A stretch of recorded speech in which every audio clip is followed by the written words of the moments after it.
from, what's his name, from Zerbiak. Yeah, I took Wally Cash last week. There's no question about that. And I'll take Wally Cash again tomorrow. So I do like that. But here's the thing. I said it, and I watch these games against Houston, and I really do believe the Astros, obviously the Astros, the Dodgers, and then the Yankees, maybe in that order. But the two teams that I think that everybody needs to keep their eye on, we saw one at Citi Field this weekend, that's San Diego, when they get Fernando Tatis back. And number two is going to be the Toronto Blue Jays. The Toronto Blue Jays are just like, San Diego and those guys got off to bad starts.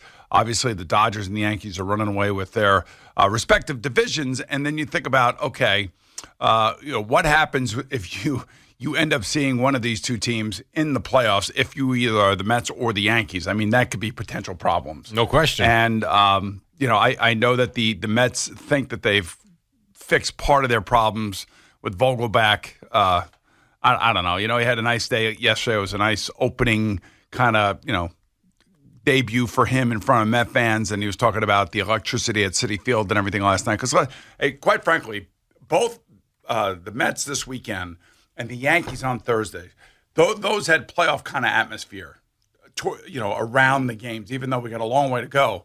Just simply because the teams that they were playing, the Astros and the Padres, are good teams. Very They're good really teams. Good teams. Yep. And you could see exactly where your team lines up. The Mets are just, if DeGrom ever comes back, which is like getting worse by the day. Every time I read about him, it's something else, and we're just being uber careful. And every time I'm like, just Jesus, can he come back for just? I think you'll see him next weekend. I do. He's going to do another rehab start. It looks like tomorrow, right? And I would think he's going to line up to come back over the weekend. Yeah, I hope so. I really do. I mean, it's getting to the point where it's more absurd now than ever before. Yeah.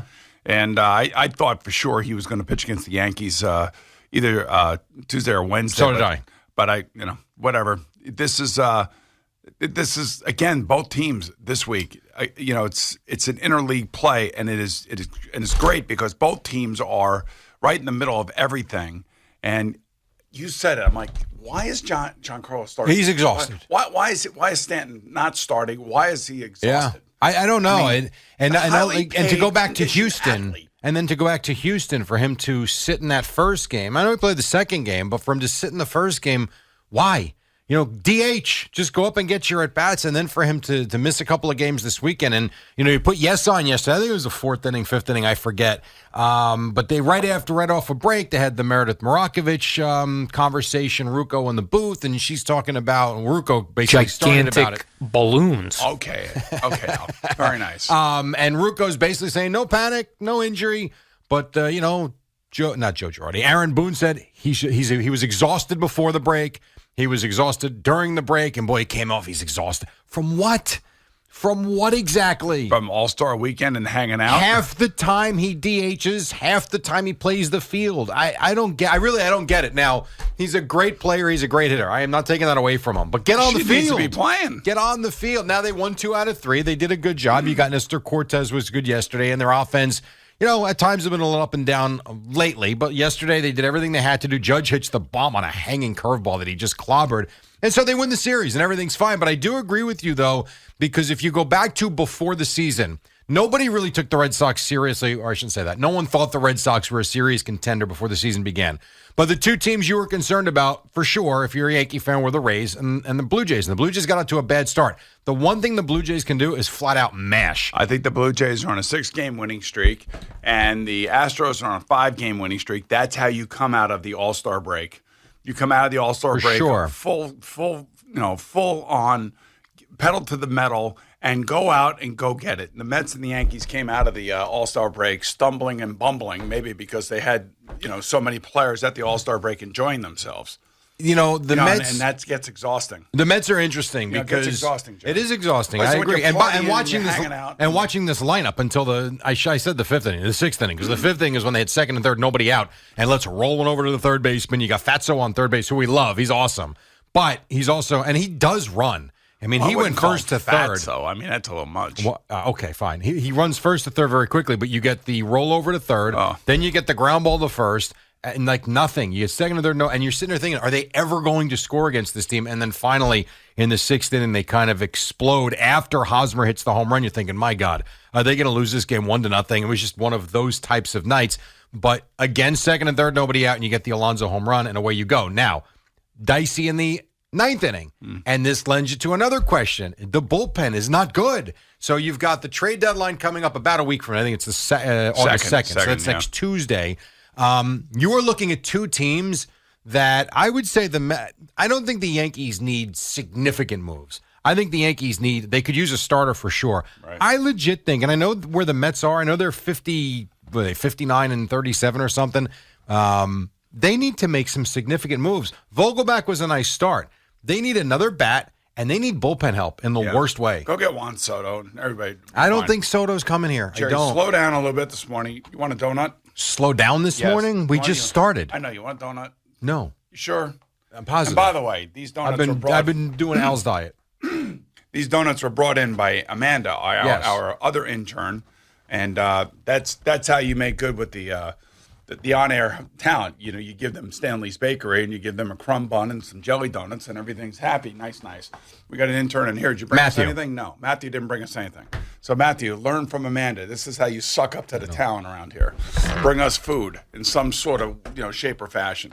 So, anyway, so you don't want one? No. Why not? Because so Al put together what he eats every day, and I stopped looking at me like that.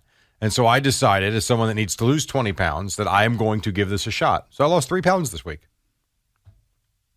What? So now, all of a sudden, Al is a guru?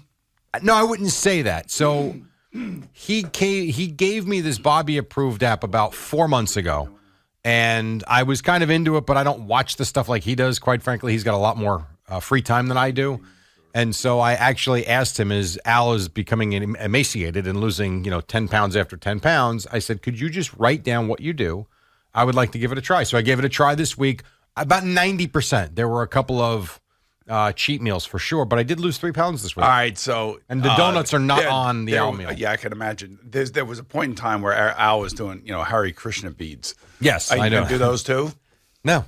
I'm not interested. I'm not interested. Hare Krishna, Krishna Krishna, Hare Hare, Hare Krishna, Hare Krishna. There was also a time he used to do song parodies. Right. I'm not going to do those either. So, no, but this interests me because since the pandemic, I've been up 20 pounds, and I'm trying to lose it. And I figure, you know what? He went from 150 to 110. So I figure I can at least give it a try. No, I went from 166 to 148. Oh, God. I mean, yeah, that's why your phone in your back pocket is actually wider than your ass cheek. I mean, his ass is so small now that the pocket goes around to his hip. You know what I'm saying? His jeans have nothing but space in them. Right. And he's down to a 24 waist. But so that's what I've been doing. So thank you for the donuts. But no, I have to say, thank Amanda for the donuts. Thank you for offering. She gave you the box of donuts. Now talk to me at 9 o'clock when I haven't eaten anything. You never know. Things could change. Speaking of fat, you saw where Mekhi Becton was put on the PUP list. Yes. Right? So they usually put guys coming off of injuries such as his and Carl Lawson and, people that, on the injured list before training camp starts because for some reason they don't want to ramp them up because they haven't been ramped up.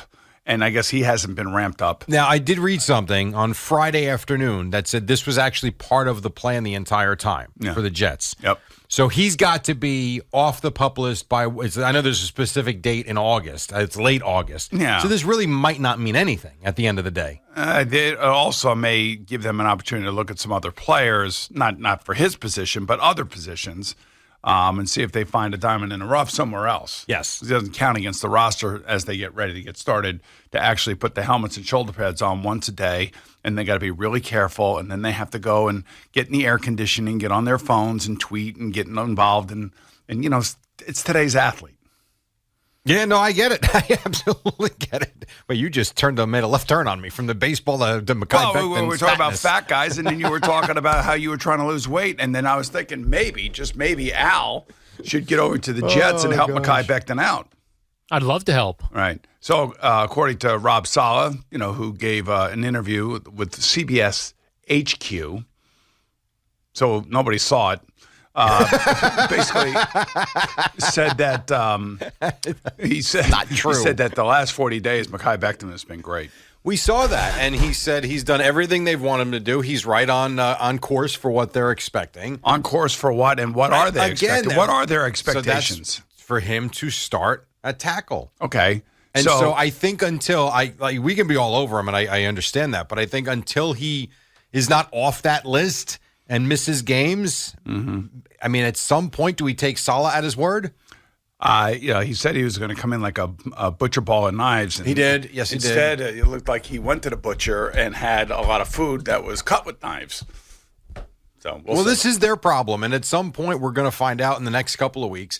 But the PUP list means, I know physically unable to perform. What can he do? Does that mean we'll see him on the bike? He's in fat camp. I'm sure that Leonard Fournette's on that. But then again, Carl Lawson's on it, but he's coming off an Achilles. Well, there's a lot of guys and that Carl go on is it. ripped and he's shredded and he's ready to go and he wants to make an impact. You see, that's the kind of guy you want on your team if he can stay healthy. One of the reasons the Bengals let him go is because he had a myriad of injuries with the Bengals. Now, it's not because he wasn't a good player. Because when he's on the field, he's a good player, he's active and he goes 100 miles an hour, and he's exactly the type of player you want in the locker room, assuming that he can stay healthy. So when you see a guy like that, and you see how much it means to him and how much time and effort he's putting into it to get right, and then you compare that to Mekhi Becton, who's young, who doesn't understand what the responsibilities are, and blows up to over 400 pounds, you get frustrated and you get mad at it. I don't know. To me, it's. But how do the Jets stand up there and tell us everything is going according to plan? And then if you're telling me, no, I know they have to, but there's also other ways you can do it. If you think there's a way that you're going to have to stand up there in front of the media in 4 weeks and say that we were wrong. There's no question that Mekhi Becton has heard everything that we've said here. There's no question that has been a big discussion point across social media. That's why he has been putting out different videos of him, having a rubber band around him and working on resistance training and everything for like 5 seconds. So he knows what's going on. He knows what's being said about him. I think Rob Saleh's got to wet nurse this kid, and he's got to baby him. But he's got to try to get the best out of him by being nice to him and by being, listen, he's going to be good. We're expecting a lot from him, because remember early on, once the season was over, he was talking about how he and Fant were going to be, competing for that left tackle job. Right. The coveted left tackle job where people make real money and big money. So I hope this all works. Saleh's a guy who seems to me like he likes to he's not like a Bill Parcells in-your-face guy. He's off and, talking about money and other types of things to motivate his players. You know what I want to say? And maybe it's the way the new coaches have to be, but he's a different sort of coach, and he has a different sort of message, and he's trying to, I believe, now. All right, so that's fine. That's fine for the coach. Joe Douglas will speak this week, I would think, as camp opens up. Does Joe Douglas stand up and say everything's fine? He's on the PUP list. We have a plan. He'll be ready to go week 1? 100%. Yeah, but that's what I'm asking you. How do you do that if you don't know or really believe that, knowing that in 4 weeks you're going to have to stand up in front of the same media and say, we were wrong? They know that this kid, who's basically participated and finished 8 games in his 2-year career, they know that this kid is probably very fragile mentally, and that he needs a little bit of patting on the back to get the best out of him and try to be a little bit of a, dealing with the personality, and they know him better than we do. And right now, there's no reason for them to come out hard on him and make it difficult or embarrass him publicly. This is what you call protecting your players. And they're trying to protect their player, and they're trying to get the best out of him by helping him through his weight issues. Now, according to Rob Saleh, the last 40 days, if he's done everything we've asked. What he said. Okay, so we'll see. I mean, and again, I've harped on this for 3 months now, that, if this kid turns out to be a bust and he doesn't care and he doesn't take care of himself and he doesn't play, then that is a huge problem for the Jets. Because I believe, that guy, when he plays and he's motivated, he's really good. and that will help Zach Wilson and his development. So there you have it. That's how I feel about it. But I would just say, look, they are basically babying him right now, publicly. I'm not saying internally, but I say publicly they are babying him and making sure that he doesn't read negative things coming out of that building because he may be so Fragile. soft, fragile personality type that if he sees any negative thing, he may just quit on him. Who knows?